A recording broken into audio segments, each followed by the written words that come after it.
Assalamualaikum warahmatullahi wabarakatuh, Bapak, Ibu dosen yang kami hormati, ada di mahasiswa yang kami banggakan. Saya mewakili tim dosen menjelaskan sekolah WBI BMI untuk pelaksanaan sub CPMK 8. Ini sub CPMK 8 mahasiswa mampu menguraikan integritas dan etika IPTEX, pengaruh perkembangan IPTEX terhadap pengolahan sumber daya dalam menjaga kelestarian lingkungan BMI. Ini kita akan laksanakan selama 4 pertemuan.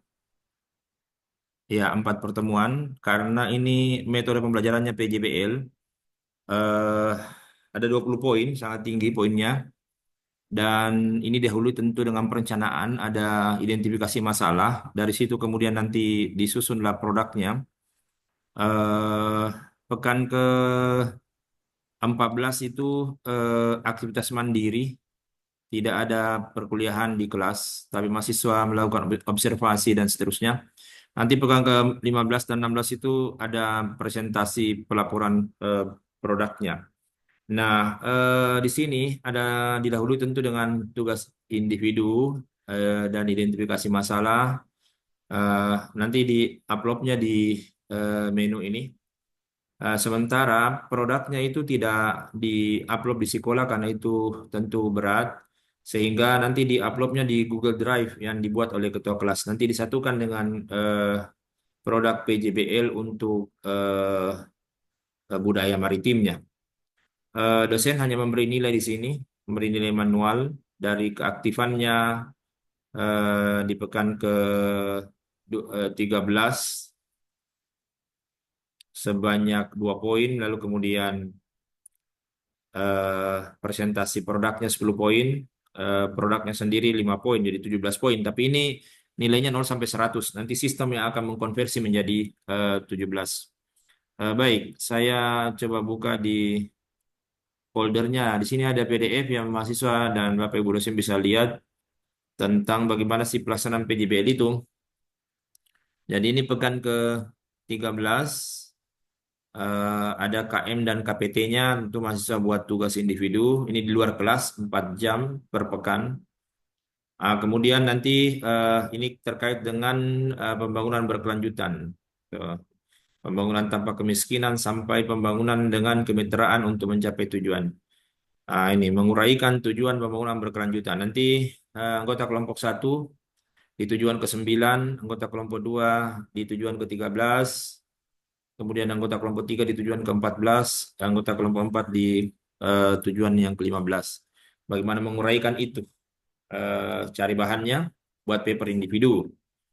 Kemudian nanti setelah ketemu di kelas tatap muka, KBT, kegiatan belajar terbimbing, baik itu luring maupun daring, itu 60 menit dosen menjelaskan tentu eh, materinya dan 30 menit mahasiswa eh, mewakili kelompoknya nanti menjelaskan tugasnya.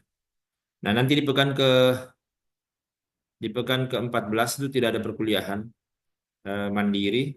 Jadi mahasiswa identifikasi masalah, kelompok sudah ditentukan 4 kelompok, baik itu untuk yang budaya maupun yang ipteksnya.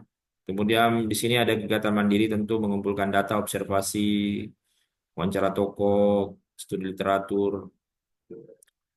eh nah, kemudian buat buat laporan proyek, portofolio, dan setiap kelompok membuat video presentasi ya 15 sampai 20 menit. Untuk mengantisipasi presentasi laporannya tidak cukup waktu, sehingga nanti kalau ada video laporannya bisa lebih mudah dinilai oleh dosennya. Nanti di pekan ya ini pekan ke-14 ini tentu yang dibuat ya, uraikan tujuan dari pembangunan berkelanjutan, lengkapi contoh kasus ilustrasi yang sesuai, analisis kekuatan, kelemahan, peluang dan ancamannya. Nah, ini kelompok 1 di tujuan ke-9, bagaimana membangun infrastruktur yang tangguh, meningkatkan industri inklusif dan berkelanjutan serta mendorong inovasi. Nah, itu nanti diuraikan oleh kelompok 1. Nah, itu proyeknya. Kemudian mengambil tindakan cepat untuk mengatasi perubahan iklim dan dampaknya, itu kelompok 2. Kemudian melestarikan dan memanfaatkan secara berkelanjutan sumber daya kelautan dan samudera untuk pembangunan berkelanjutan, kelompok 3. Kelompok 4 kaitannya dengan melindungi, merestorasi, dan meningkatkan pemanfaatan berkelanjutan ekosistem daratan. Nah, itu kelompok 4. Nah, itulah yang dilakukan. Eh, Lalu nanti dilaporkan di pekan ke-15 dan 16. Nanti pelaporannya pekan ke-15 kelompok 1 dan 2. Kemudian pekan 16-nya kelompok 3 dan 4. Tapi di kelompok 3 dan 4 itu hanya 90 menit, hanya 70 menit, nanti 20 menitnya untuk menjawab kuis. Jadi kuis sub CPMK 5 dan 7 itu yang dikerjakan pada pekan ke 16. Nah, nanti Bapak Ibu silakan membuka. Jadi caranya di sub CPMK ini sub CPMK 5 nanti Bapak Ibu membuka ini, tampilkan.